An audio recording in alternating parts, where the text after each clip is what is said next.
Hello, you wonderful people, and welcome to another episode of Not Too Comic Book. This being a show where I talk about TV shows that are adaptations of comic books. For today's episode, I'm going to talk about Medaka Kuroiwa is Impervious to My Charms, Season 1, Episode 10. A lot of really interesting things went down in this episode, so let's break it down. So we're immediately picking up where the last episode left off, with Tomo making Mona realize how she feels about Medaka, but Mona's still in denial, and all the stuff that Tomo brings up of like, well, if it's this, that means you're into him. She's like, no, and no.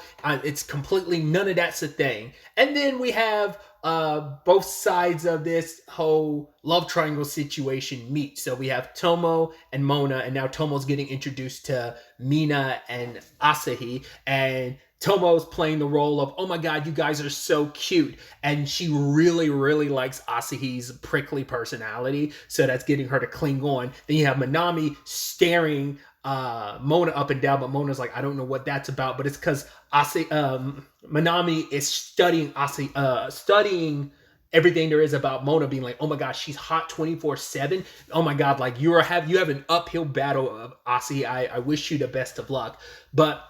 And this was something I brought up last episode. I wasn't sure if Asahi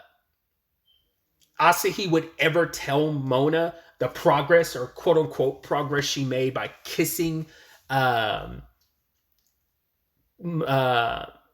last episode.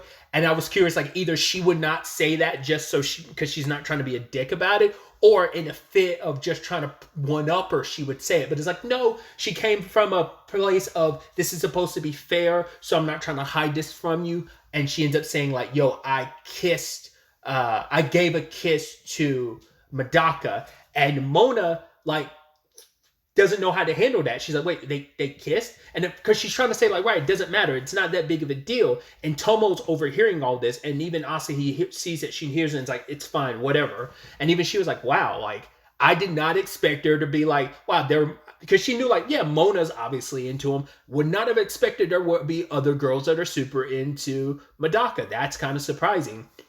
But you got to give it up to Tomo. Like, she's pretty quick on the draw because she's immediately like, that's interesting. She said, Asahi said, gave a kiss, not kissed him. Those are two very different things. And it's like they are.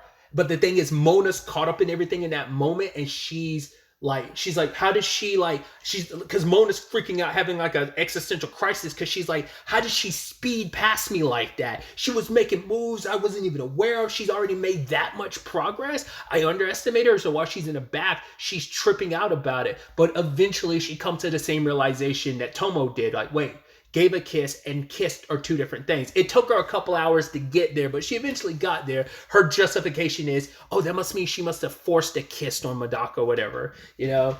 So it is interesting, but and it's because Mona wasn't thinking at the time. She was, like I said, she was so busy spiraling. That's why it took so long for her to kind of piece that realization together. That wording is very important. And then she tries to pretend like she's excited, but then she's like, why am I getting so excited like that, knowing that they didn't kiss? It's like, who cares? They could get together. It's like, right, they could be boyfriend and girlfriend. It wouldn't matter. All I care about, well, first she was flipping out because it's like, I am trying to charm you with my charms, and all of a sudden you immediately get captured by Asahi. That's super messed up, Medaka. But then she's like, you know what? It's cool. It's fine. You can date, whatever. Like, I'm just going to basically make him fawn over me like everyone else does. But then she thinks about them dating, and it irks her nerves. She's like, I don't know why it's bothering me as much as it does. And because of that, she couldn't sleep. Because the next day, like, Tomo had said, like, oh, we're going to have a gathering. I'm going to bring Minami, Medaka, as well as Asahi and the guys. Something I keep talking about that never actually happened in this episode.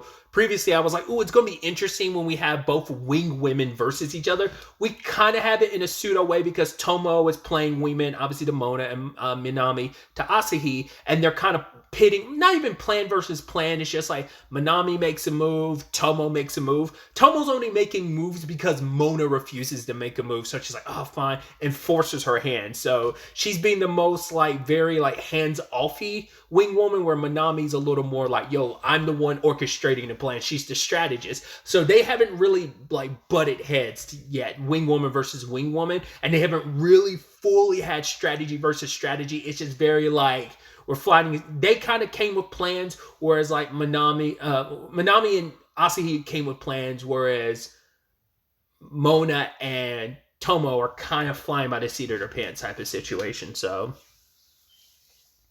but yeah, going back to what Mona wasn't able to sleep awake because she was stressing out about this whole situation. But she's like, no, I'm good. And she's like, I got to make sure I got to stay on my A game because I got to keep an eye on Asahi. And as she puts it, because I love it when she's breaking it down, she's like, Asahi is on attack mode. Tomo is on a scheming mode. Manami on staring mode. The guys are just the guys. And Tsubomi, it's actually, her presence here is actually really reassuring and nice. It's like, yeah, you know, because it's like you don't have to worry about her plotting anything because her only focus is on you, really. So it benefits. And it's just like, yeah, she is a very calming, you know, obsessive, sure, but a very calming presence in comparison to everyone else. There's so many balls juggling in the air when it comes to this crew because of all the schemes and plans and what everyone. I mean, once again, Manami is a strategist and everything, but she's only eyeing Asahi. Maybe eyeing Mona because maybe you can make the argument she's eyeing her up and down, trying to find any like cracks in the armor to give Asahi like the upper hand. Regardless. But the first big thing is like, hey, we're going to go on this roller coaster, and they divide up the group like, oh, guys with girls. Sho ends up going with Manami because he initially, because Asahi's like, oh, I'm scared of roller coasters. Could you ride with me? Medaka, and Sho tried to be like, oh, I'll do it, but Manami played a linebacker, was like, no, I got this, like, you should ride with me. He's like, okay, cool. And then Haruno Tsubomi wanted to ride with Mona, but then you have Yuzuru being like, no, I'll go with you. He's like, yeah, I want to kind of spend some time with you, so I'm curious if that's going to be anything. I mean, to be fair, like, I don't know if they were playing matchmakers too, because Yuzuru made it clear a couple episodes back, like, because Medaka hasn't really shown that he likes Mona, and they're kind of, Sho and Yuzuru are kind of out of the loop about all of that. So I think that was just him being generally like, oh, I want to hang out with you. I don't think that was him playing like defense in Medaka's camp either. But yeah, like it seems like all things are good on the Asahi and Medaka riding the roller coaster, because Mona's like, if I say anything, I don't want Asahi to ride with him, but if I say something, I'm going to have to ride with him, and I kind of don't want that either. So Tomo's like, hey, she's like, oh, Medaka, like, I don't want Mona to ride by herself. Oh, how about you ride with her? So it's like, oh, kind of finding like the most diplomatic way of like, right, he'll ride first with her, with Asahi, and then ride secondly with Mona.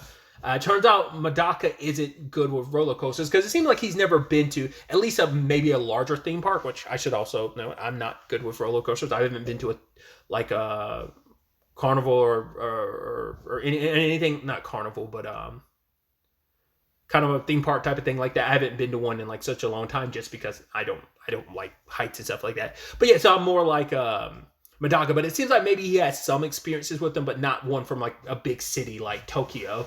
But either way, he rides it with her, and I was surprised when Asahi when they're at the peak and they're about to do the drop, she looks over to him and is like, something I have to apologize for. I'm actually not scared of rides, because they're holding hands and he's freaking out, and she's so excited. And then when she gets off the ride, Asahi's so like, heh.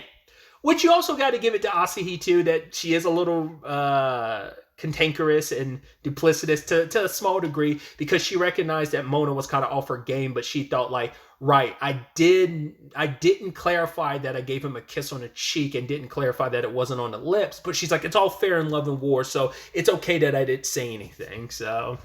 But also when she got off the ride, she kind of looks so like proud of herself. So it's like, yeah. So because she found out Asahi and him held hands, it's like, oh my God, she's speeding ahead. She kissed him, and now like they held hands. So Mona's trying to figure out what she does, but she's like, I can't do that again because that's going to be weird if I make that suggestion.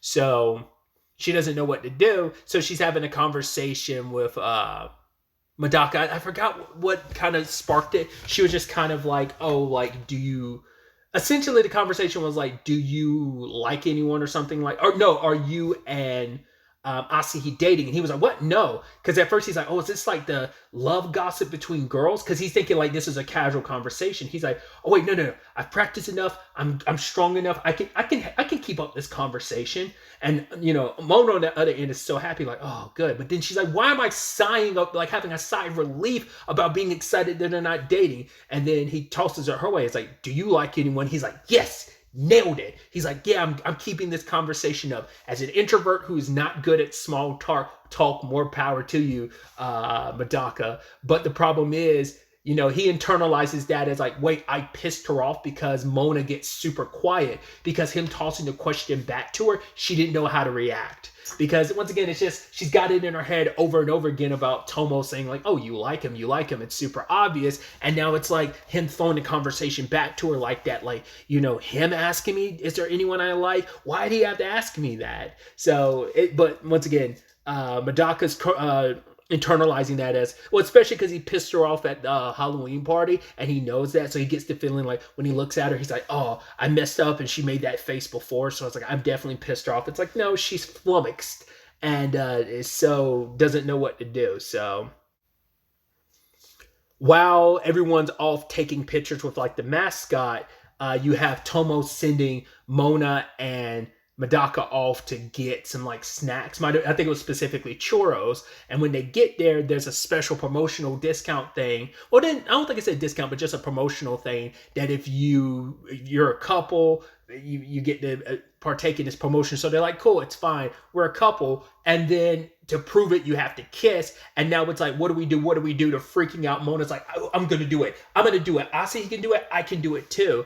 And we end the episode there. Will they actually kiss? No. The question is, what's going to happen? I could either see the easy thing would be like, Medaka gets so nervous he throws up and kind of ruins and kills the mood, or just someone else steps in the way. Because I almost, for whatever reason, thought it was going to be this bit where Mona has her eyes closed and then she immediately turns to kiss Medaka really quickly, and maybe like one of the girls walks over there, like Tomo or Minami or Asahi, and ends up kissing her by mistake.